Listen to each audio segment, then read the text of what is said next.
Number 19. After having removed the entire cover of Andrew's coffin, I descended, says Mr. Buchanan, and with my own hands raked the dust together to ascertain whether he had been buried in his regimentals or not, as it was rumored among the assemblage that he was stripped, for if buried in his regimentals, I expected to find the buttons of his clothes, which would have disproved the rumor.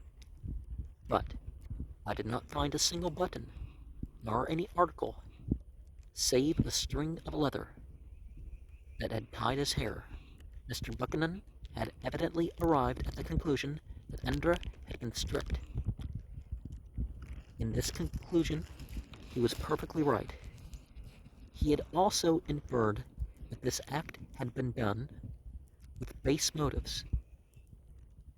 In this inference, he was perfectly wrong. Those, continues he, who permitted the outrage, or who knew of it, had no idea that the unfeeling act they had then performed would be blazoned to the world near half a century after the event. All this is entirely gratuitous, and something worse. General Washington's headquarters were near at hand.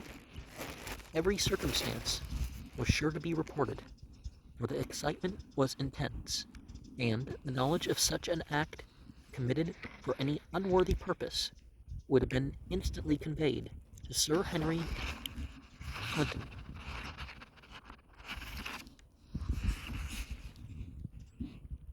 And blazoned to the world some 40 years before the period of Mr. Buchanan's discovery. Dr. James Thatcher, in his military journal, states that Ender was executed in his royal regimentals and buried in the same.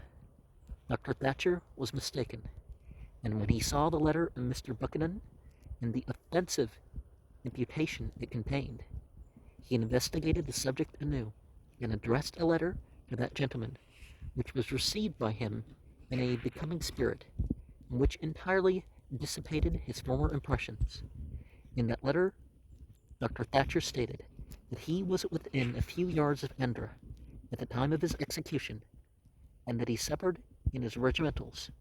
Supposing, as a matter of course, that Endra would be buried in them, Dr. Thatcher had stated that also as a fact, though he did not remain to witness the interment. He then refers to a letter, which he has discovered in the Continental Journal and Weekly Advertiser of October 26, 1780, printed in Boston by John Gill. This letter bears date upon October 2nd, the day of execution, and details all the particulars, and in it are these words: he was dressed in full uniform, and after the execution his servant demanded the uniform, which he received.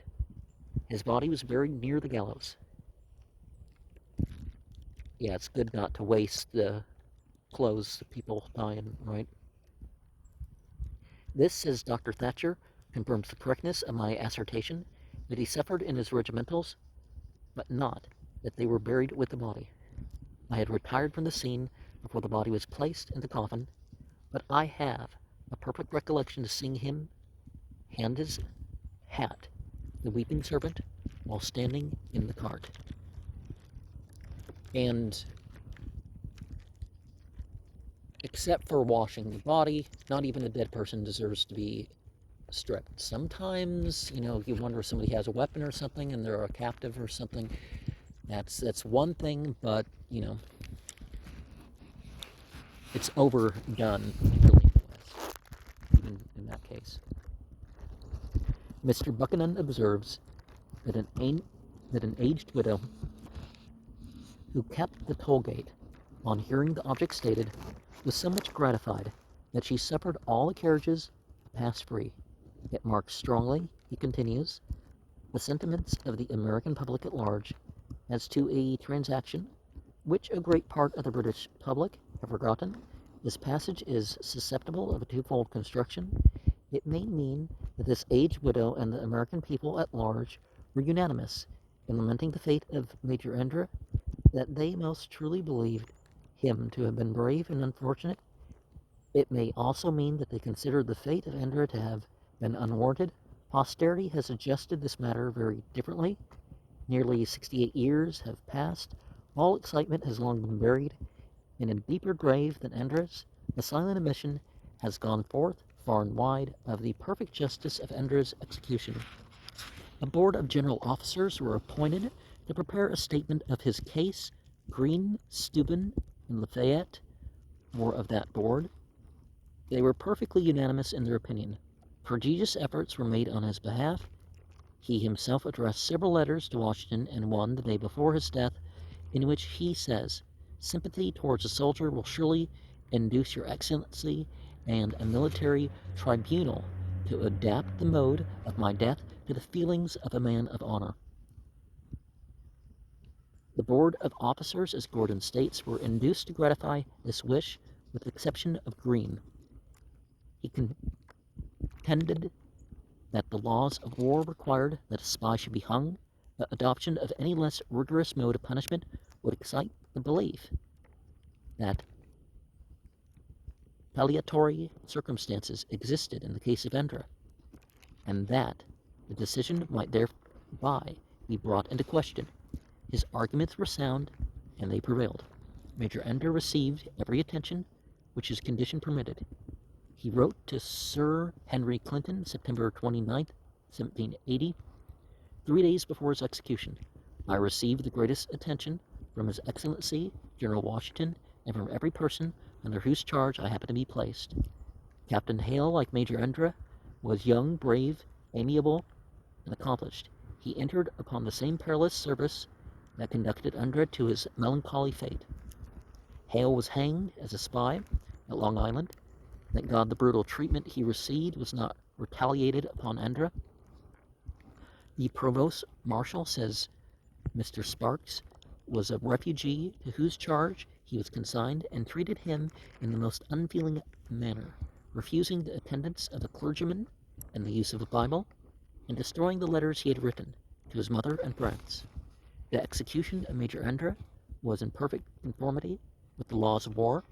Had Sir Henry Clinton considered his fate unwarranted under any just construction of those laws, he would undoubtedly have expressed that opinion in the general orders to the British Army announcing Major Indra's death.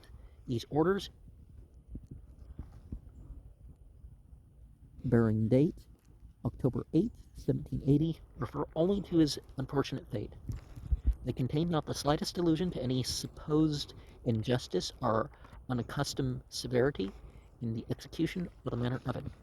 The fate of Indra might have been averted in 2 ways: by a steady resistance of Arnold's senseless importunity to bring him within the American lines, and by a frank and immediate presentation of Arnold's pass when stopped by Paulding, Williams, and Von Wart. His loss of self-possession at that critical moment is remarkable, for as Americans they would, in all human probability, have suffered him to pass without further examination, and had they been of the opposite party, they would certainly have conducted him to some British post, the very haven where he would be. And